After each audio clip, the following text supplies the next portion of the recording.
면 좋겠다, 이런 말씀을 드립니다. 우리 하나님의 말씀 잠깐 보도록 할까요? 출애굽기 5장 15절부터 23절에 있는 말씀인데요, 우리 번갈아 가면서 한번 보도록 하겠습니다. 제가 먼저 읽겠습니다. 이스라엘 자손의 기록원들이 가서 바로에게 호소하여 이르되 왕은 어찌하여 당신의 종들에게 이같이 하시나이까? 당신의 종들에게 집을 주지 아니하고 그들이 우리에게 벽돌을 만들라 하나이다. 당신의 종들이 매를 맞사오니 이는 당신의 백성이 진이이다. 바로가 이르되 너희가 게으르다 게으르다. 그러므로 너희가 이르기를 우리가 가서 여호와께 제사를 드리자 하는도다. 이제 가서 일하라. 집은 너희에게 주지 않을지라도 백돌은 너희가 수량대로 바칠지니라. 기록하는 일을 맡은 이스라엘 자손들이 너희가 매일 만드는 벽돌을 조금도 감하지 못하리라 함을 듣고 화가 몸에 미친 줄 알고 그들이 바로를 떠나 나올 때 모세와 아론이 길에서 있는 것을 보고 21절입니다. 그들에게 이르되 너희가 우리를 바로의 눈과 그의 신하의 눈에 미운 것이 되게 하고 그들의 손에 칼을 주어 우리를 죽이게 하는도다. 여호와는 너희를 살피시고 판단하시기를 원하노라. 모세가 여호와께 돌아와서 이르되 주여 어찌하여 이 백성이 학대를 당하게 하셨나이까? 어찌하여 나를 보내셨나이까? 23절 다 같이 읽어볼까요? 내가 바로에게 들어가서 주의 이름으로 말한 후로부터 그가 이 백성을 더 학대하며 주께서도 주의 백성을 구원하지 아니하시나이다.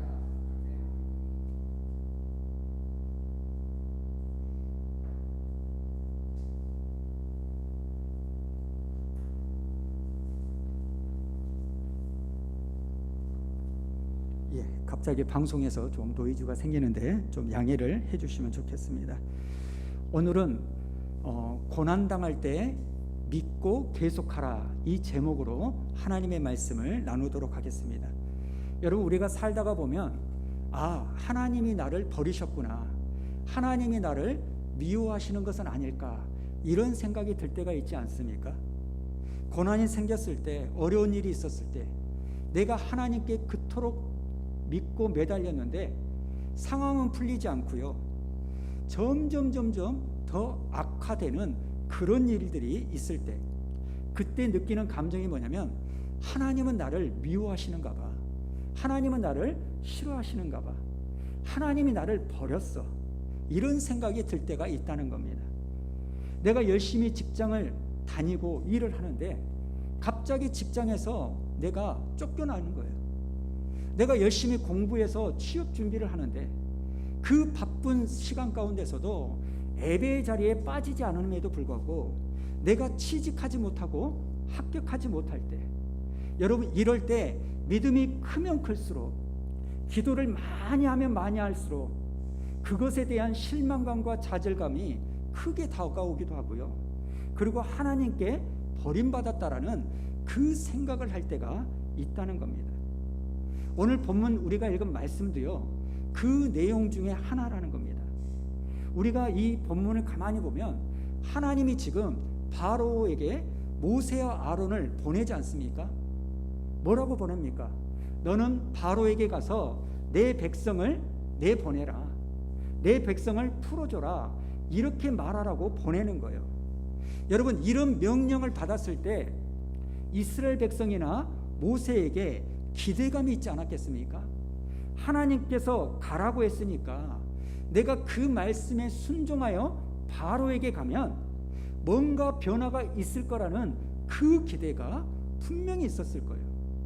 그러나 오늘 우리가 아는 것처럼 그 말씀에 순종해서 바로에게 가서 말을 했는데 결과가 어떻게 됩니까? 잘 풀릴 거라는 기대하고는 전혀 상관없이 더 악화가 되더라는 겁니다. 여러분, 출애굽기 5장 17절과 18절 우리 한번 읽어볼까요? 시작.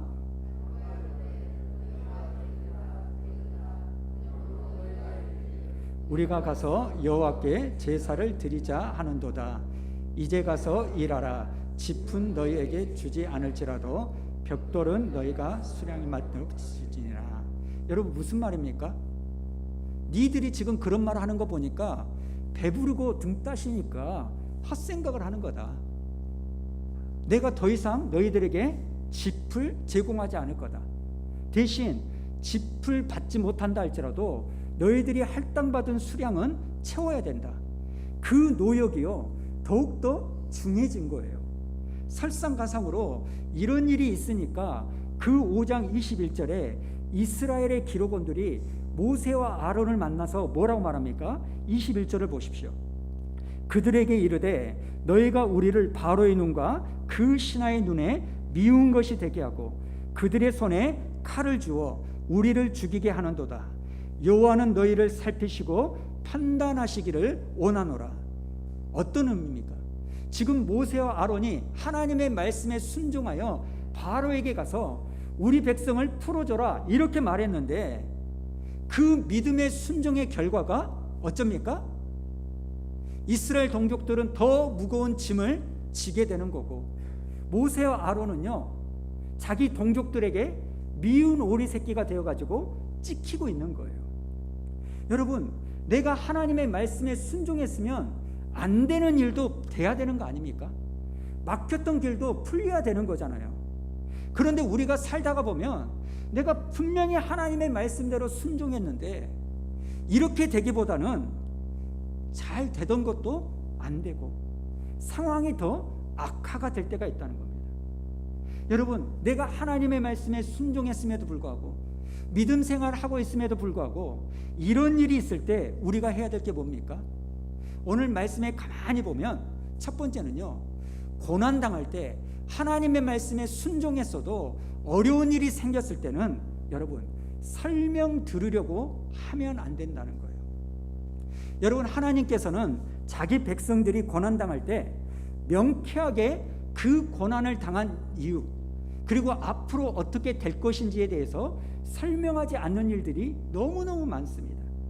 그냥 믿음을 붙들고 너 살아야 된다 이렇게 말하는 거예요. 여러분, 이런 일들이 일어나니까 모세와 아론이요 백성들의 노역은 더욱더 심해지고 그 백성들은 자기들을 원망하고 미운 오리 새끼 마냥 이렇게 찍으니까 하나님 앞에 기도를 합니다. 그랬더니 그 기도를 듣고 하나님이 6장 1절에 보니까 뭐라고 말합니까? 우리 한번 읽어볼까요? 시작. 여호와께서 모세에게 이르시되 이제 내가 바로에게 하는 일을 네가 보리라. 강한 손으로 말미암아 바로가 그들을 보내리라. 강한 손으로 말미암아 바로가 그들을 그의 땅에서 쫓아내리라. 여러분, 이 말씀은 어떤 말입니까? 아, 그래? 모세야, 걱정하지 마. 앞으로 내가 10가지 재앙을 준비해 가지고 그 재앙으로 이스라엘 백성들이 탈출할 거야. 이런 이야기를 하는 게 아니라 바로 모세를 사장에서 불렀을 때 이 모세에게 말씀하셨던 그 이야기를요 또 반복해서 하는 거예요. 무슨 의미가 있을까요? 여러분, 우리의 삶 속에서 고난이 있고 어려운 일이 있고 하나님의 말씀에 순종했더니 더욱더 겪지 않아도 되는 일을 겪게 되었을 때 주체할 수 없는 답답함과 감정을 가지고 교회에 옵니다. 내가 오늘 이 예배를 통해서 무슨 위로를 받을 수 있을까? 어떤 답을 얻을까? 이 사모함을 가지고 이 자리에 앉아 있는데 이 자리에서 목사는 어떤 이야기 합니까? 뻔한 이야기 하는 거예요. 그냥 하나님 믿고 참으십시오. 이것과 같은 거예요. 여러분, 이 말은 틀린 이야기가 아닙니다. 마지막에는 잘 될 겁니다. 승리할 겁니다. 그런데 문제는 뭐예요? 중간에 아무런 설명이 없는 거예요. 그렇기 때문에 오늘 우리가 하나님의 말씀대로 살 때 어려움이 있고 고난이 찾아오면 무엇을 해야 되냐면 설명 들을 것을 기대하면 안 되는 거예요. 여러분, 이단의 특징이 뭔지 아십니까? 이단은요 명쾌한 답을 주는 거예요. 무슨 질문을 던지든지 명쾌한 답을 제공해줘요. 그런데 개혁주의 기독교는요 신실하게 하나님의 말씀만을 증거하는 교회입니다. 그런데 신앙생활 하다 보면 뭔가 이가 빠진 것 같아요. 하나님의 말씀이요 가라가면 그냥 가고 멈춰 그러면 멈추는 거예요. 이게 정통 기독교의 특징입니다. 그래서 성경에 없는 이야기는요 덧붙이지 않습니다. 요한복음 14장 6절을 우리 잘 알죠? 한번 보십시오. 내가 곧 길이요 진리요 생명이니 나로 말미암지 않고는 아버지께로 올 자가 없느니라. 여러분, 우리는 이 말씀 앞에 다른 어떤 부연 설명을 붙이지 않습니다. 이 말씀을요 그냥 액면 그대로 믿어요. 왜 예수님이어야만 하는지, 왜 다른 길로는 천국에 갈 수 없는지 그걸 따지지 않습니다. 설명하려고 하지 않아요. 그러니까 성경을 가만히 보면 침묵하는 부분이 참 많아요. 그러면 우리는요 얘기를 안 해요. 왜요? 생각이 없어서 말하지 않는 게 아니에요. 성경이 말하지 않으니까 말 않는 겁니다.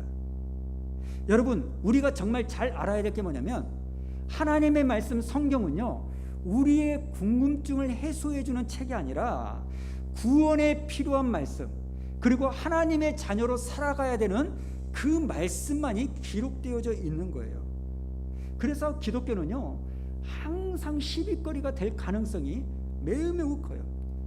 그런데 이단들은요 아기가 잘 맞아요. 우리의 궁금증에 대한 모든 답을요 다 해줘요.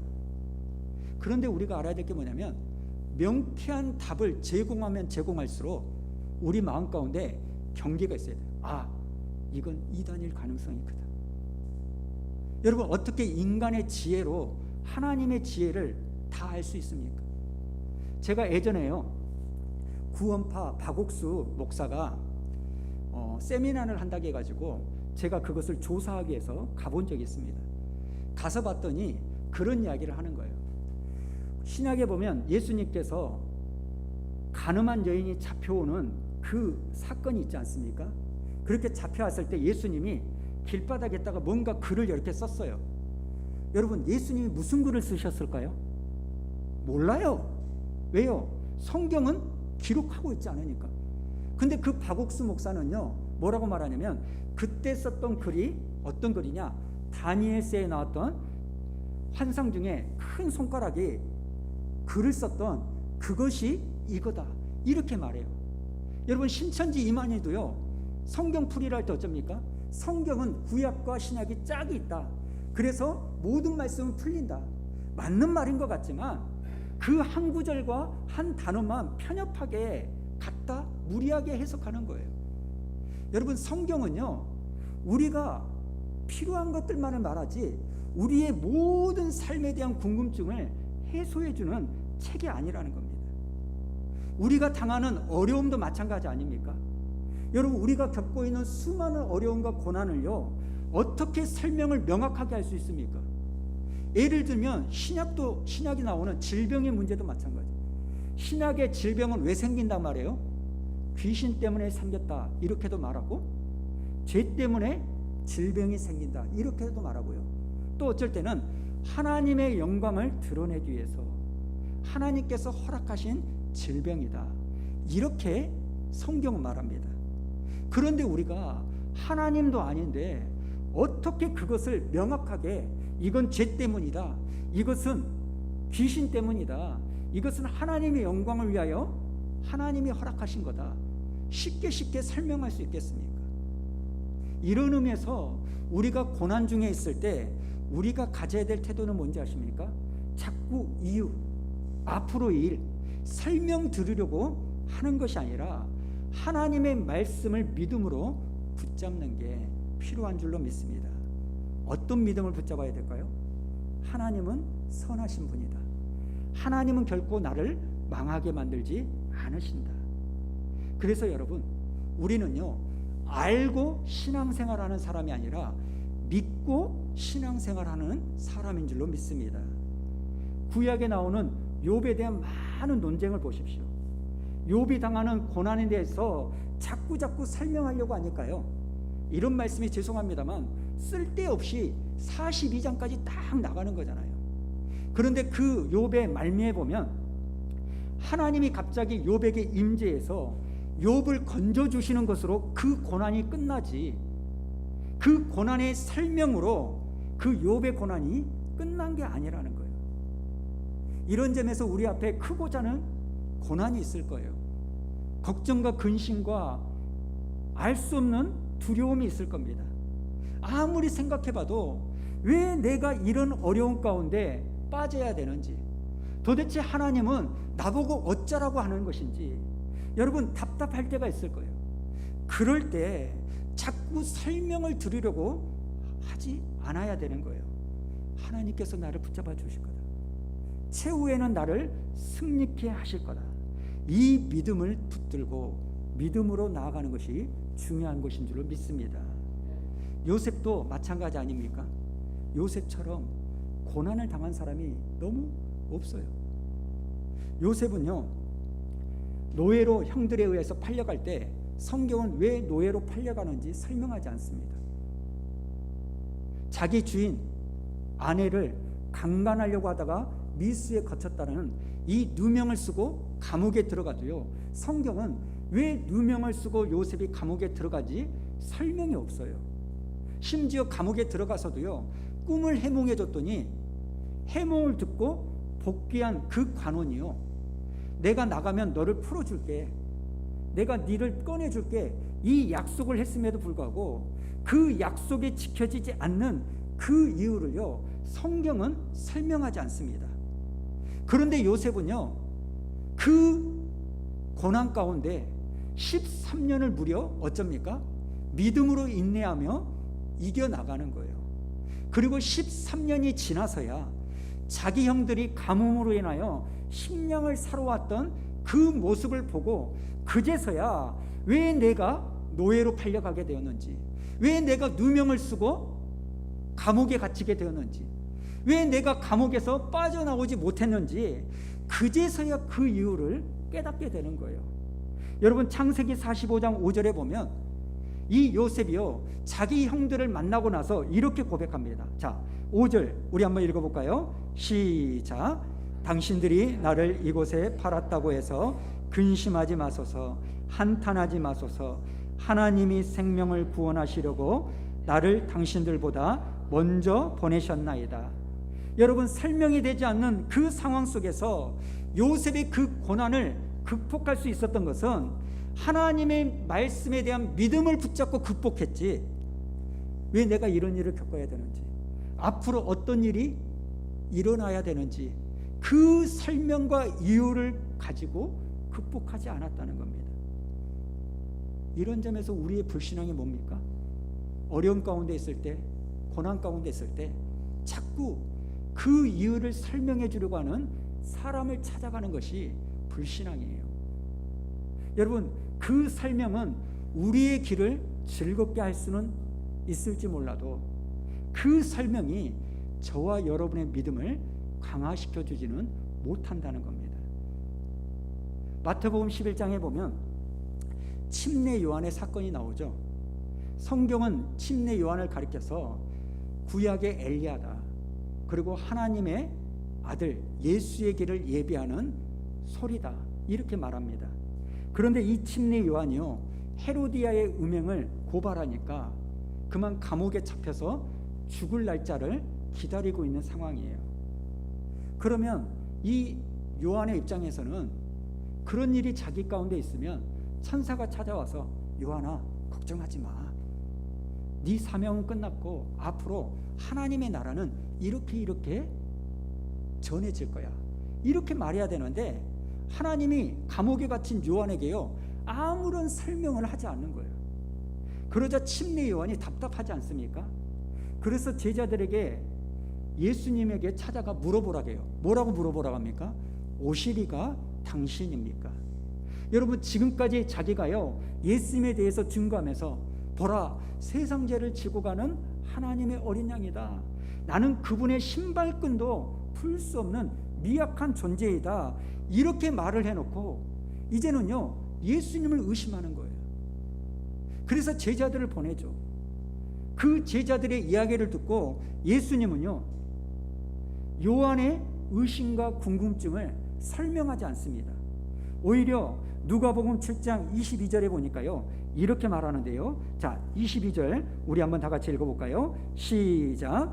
예수께서 대답하여 이르시되 너희가 가서 보고 들은 것을 요한에게 알리되 맹인이 보며 못 걷는 사람이 걸으며 나병 환자가 깨끗함을 받고 기먹은 사람이 들으며 죽은 자가 살아나며 가난한 자에게 복음이 전파된다 하라. 여러분, 의심하고 궁금해하는 요한에게요 설명하지 않습니다. 그저 구약의 예언의 말씀이 이루어지고 있다, 그것을 믿고 기다려라, 이렇게만 이야기하는 거예요. 아브라함도 마찬가지 아닙니까? 아브라함을 부르실 때 하나님은요 네 자손이 큰 민족을 이룰 거다, 이런 약속의 말씀을 주셨음에도 그 성취가요 나이 90이 되고 100이 돼도 안 이루어지는 거예요. 그래서 하나님 앞에, 하나님 약속하셨는데 언제 이 약속을 이루어 주실 겁니까? 이렇게 물으니까 하나님이 어떻게 됩니까? 아브라함의 손을 잡고 천막 밖으로 나가서 하늘의 별을 보여주면서 뭐라고 말합니까? 네 자손이 별보다 많을 거다. 그래서 창세기 15장 5절에 보니까요 이렇게 말하지 않습니까? 하늘을 우러러 무별을 셀 수 있나 보라. 또 그에게 이르시되 네 자손이 이와 같으니라. 설명하지 않아요. 앞으로 사라에게 얼마 후에 임신할 거야, 이렇게 말하지 않고요 그냥 12장에 부르셨던 그 약속의 말씀을요 반복해서 주면서 너 그냥 믿어라, 이렇게 말하는 거예요. 그리고 15장 6절에 보니까요 어떻게 이야기를 합니까? 아브라함이 여호와를 믿으니, 설명이 아닙니다. 믿으니까 그 다음에 어째요? 여호와께서 이를 그의 의로 여기셨다는 거예요. 어떤 의미입니까? 우리의 삶 가운데 하나님의 말씀대로 순종하며 살아갔음에도 불구하고 답답한 어려운 일이 있고 풀리지 않는 일들이 있을 때 자꾸 설명 들으려는 것을 기대하지 말고 하나님의 말씀을 붙잡고 믿으라는 거예요. 여러분, 이런 맥락에서 하나님이 우리에게 주신 고난의 의미는 이거라고 생각합니다. 하나님께서 허락하신 고난의 의미는요 딱 하나예요. 더욱더 하나님을 붙잡아라, 더욱더 하나님을 믿어라, 그 하나님을 믿고 하나님께 가까이 가라. 여러분, 성경에 나오는 고난은요 설명으로 해결되는 게 아니라 믿음으로 끝나는 것인 줄로 믿습니다. 그런가 하면 또 하나, 이런 답답한 일이 있을 때 우리가 해야 될 게 뭐냐면 하던 일을 계속하는 게 필요하다는 겁니다. 여러분, 마귀가요 우리에게 시험을 주고 고난을 주는 목적이 뭘까요? 하던 일을 중단하게 하는 거예요. 여러분, 고난이 찾아오고 낙심이 찾아오고 우울증이 찾아오면요 하던 일을 멈춥니다. 하던 일을 멈추고 아무도 만나지 않고 문거리 걸어 잠그고요 잠수를 타요. 이건 저나 여러분 누구도 피할 수 없습니다. 미국의 유명한 빌 하이베이스라는 이 목사님이요 너무 바빠서 기도합니다라는 책을 썼는데, 그 책에 보면 자기가 교회 스태프들과 인도 선교 여행을 다녀왔던 그 일화를 기록하고 있어요. 거기 내용을 보니까요 인도에 가서 인도 목사님 가정과 식사를 하면서 교제를 한 적이 있는데, 인도 목사님께서 식사를 하면서 이런 이야기를 하는 거예요. 목사님, 저희 아버지도 이 인도 선교사였습니다. 그런데 선교사로 인도에서 사역을 하다가 그만 순교를 당해서 돌아가셨다는 거예요. 뭔 이야기인가 봤더니요 여러분, 인도는요 힌두교 국가잖아요. 그런데 하루는 그 지역의 힌두교 종교 지도자가 자기 아버지 선교사님을 초대하는 거예요. 오셔가지고 같이 식사를 하고, 그리고 우리를 위해서 기도해달라, 이런 요청이 있으니까 찾아가가지고 이제 기도를 하는데, 눈 감고 기도할 때 그때요 그 힌두교 종교 지도자가요 칼로 자기 아버지 선교사를 찔러 죽여버린 겁니다. 그 아버지가 돌아가시면서 자기 아들에게 유언을 하는 거예요. 뭐라고 하냐면, 아들아, 그 사람에게 찾아가서 이렇게 말해라. 나는 당신을 용서한다고. 그리고 네 어머니 잘 모셔야 된다. 그리고 무엇보다 이 복음의 사역을 멈추지 말아라. 어떤 값을 치르더라도 너는 이 복음을 계속 전해야 된다. 이 유언을 하고 돌아가셨다는 거예요. 여러분, 저는 그 글을 읽으면서 이게 믿음의 승리라고 생각합니다. 여러분, 우리는 고난을 당하고 아픔을 당하고 내 생각과 다르게 어려운 일을 당하면, 그리고 칼로 내 아버지가 죽임을 당하는 그 엄청난 사건을 경험하면 우리는요 이렇게 생각해요. 지긋지긋하다. 우리가 여기서 무슨 부귀영화를 누리려고, 우리 아버지는 여기서 목숨을 다해서 그들을 위해서 생겼는데 어떻게 칼로 죽일 수가 있나. 그래, 니들끼리 잘 먹고 잘 살아라, 지옥에 가버려라 이 사단의 자식들아, 그러면서 비난하고 저주하고 다시는 인도 땅을 밟지 않을 것 같아요. 그런데 진짜 능력이 뭔지 아십니까? 하던 일을 계속 하는 거예요. 여러분, 힌두교 종교 지도자가요 그 아버지 선교사님을 죽인 목적이 뭘까요? 이렇게 칼로 죽이면 지긋지긋해가지고 복음전도 멈출 것이다, 이 목적으로 죽인 거 아닙니까? 하지만 계속하기에 능력이라는 거예요. 여러분, 우리가 살다 보면 하나님의 말씀대로 신앙생활을 함에도 불구하고 일이 꼬이고 더욱더 설상가상으로 어려운 일 가운데 빠질 때가 있습니다. 그럴 때 그것을 이기는 방법은 딱 하나예요. 하던 것을 멈추는 게 아니라, 나 상처받았다, 나 안 할란다, 이게 아니라 하던 것을 계속 하는 것, 절대로 중단하지 않는 겁니다. 여러분, 고난당할 때요 우리가 돌아갈 천국을 바라보는 것도 중요하지만, 그것에 대한 소망을 갖는 것도 중요하지만, 그것보다 더 중요한 것은요 오늘 내가 하던 일을 멈추지 않고 계속하는 게 정말 중요합니다. 사실 제가 6월, 7월, 8월 안식월로 휴가를 받지 않았습니까?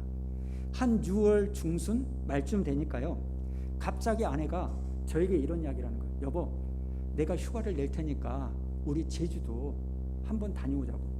그래서 제가 시큰둥했어요. 아니, 제주도 한두 번 간 것도 아닌데 이제 더 이상 볼 것도 없는데 뭐하러 제주도로 가, 피곤하게. 안 간다 그랬더니, 아니, 이번에는 렌트해가지고 돌아다니는 게 아니라 저는 버스 타고 다니는 걸 좋아하거든요. 교회에서 집에도 버스 타고 많이 가는데 버스 타고 여행을 하자. 그리고 올레길도 살짝 걸으면서 햇볕도 쬐고 이야기도 많이 하고 그렇게 가자, 그렇게 말하는 거예요. 여러분도 아시다시피 저는 아내 말을 잘 듣게 생겼잖아요. 그래가지고 제가 아내 말에 이렇게 동의해가지고 제주도를 갔습니다. 첫날은 오후에 올레길을 쫙 도니까 좀 더웠지만 참 괜찮았어요. 이야기도 많이 하고. 근데 문제는 다음 날이에요. 갑자기 한라산을 가자는 거예요. 한라산 등반을 하자.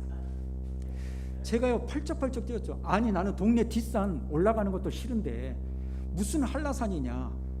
오고 가고 하루 종일 걸리고 10시간이 넘는데, 그리고 그것은 다녀보던 사람이 다녀보는 거지 그 험한 한라산을 어떻게 가냐. 그랬더니 아내가, 아니, 가다가 힘들면 돌아오면 되잖아. 우리가 지금까지 한라산 한 번도 안 가봤는데 한번 가보자. 또 그것이 설득이 돼가지고요 생수, 초콜릿, 귤 이런 거 사가지고 제가 등에 메고 새벽에 일찍 한라산을 올라갔습니다. 그나마 좀 편하다는 성판악을 통해서 올라가는데, 처음에는 평지니까 한 40분, 1시간 정도는요 올라갈 만 했어요. 근데 좀 그것이 지나니까요 이제는 경사가 올라가고 돌길이고 계단인 거예요. 이게 참고 가다가 너무너무 힘든 거예요. 마스크를 쓰고 가기도 하고 땀은 비 오듯이 하고, 자기는 조그마한 가방 하나만 딱 메고 가지만 저는 먹을 거 일용할 양식을 듬뿍 져가지고 얼마나 무거웠겠어요. 막 올라가니까 막 속에서 이제 막 짜증 내는 거예요. 나는 거예요. 그래서 제가요 이제 그만 힘드니까 나 더 이상 못 올라가겠다, 그만 내려가자, 이렇게 말하려고 하는데, 앞서서 올라가는 제 아내가요 옆에 줄을 붙잡고 올라가는데 본인도 이제 힘들죠. 한 번도 산을 못 타는데 꾸역꾸역 올라가면서 뭐라고 하냐면, 주여 배옹수를 살려주시옵소서, 배옹수를 살려주시옵소서. 뭐 내가 죽는 것도 아닌데 그렇게 하면서 올라가니까 제가 더 이상 말을 못 하겠는 거예요. 자기도 체력이 안 되는데 정상을 한번 이렇게 올라갈 수 있다라는 성취감을 저에게 주기 위해서 본인도 죽기 살기로 올라가면서 제 입을 막으려고 그랬는지 모르겠지만 그런 중얼거림으로 올라가니까요, 제가요 더 이상 할 말이 없는 거예요. 그럼에도 불구하고 여러분, 제가 정상 백록담에 올라갔을까요? 못 올라갔을까요? 한번 사진 보여주실래요? 올라가가지고 또 포즈 취하러 가니까 제가 또 이렇게 했습니다. 예, 바꿔주시기 바랍니다. 여러분, 제가 어떻게 그 7시간 이상을 올라가는 길을 올라간지 아십니까? 짜증은 나고 너무나 힘든데요, 올라갈 수 있는 방법 딱 하나예요. 바로 앞에 한두 발자국 앞에서 올라가는 제 아내의 발 뒤꿈치만을 보고 따라 올라갔어요. 여러분, 백록담이라는 정상을 생각하면, 앞으로 6시간, 7시간을 올라가야 되는 그 시간을 생각하면, 가파른 돌길과 계단을 생각하면 저는 절대로 올라갈 수 없습니다. 가다가요 포기합니다.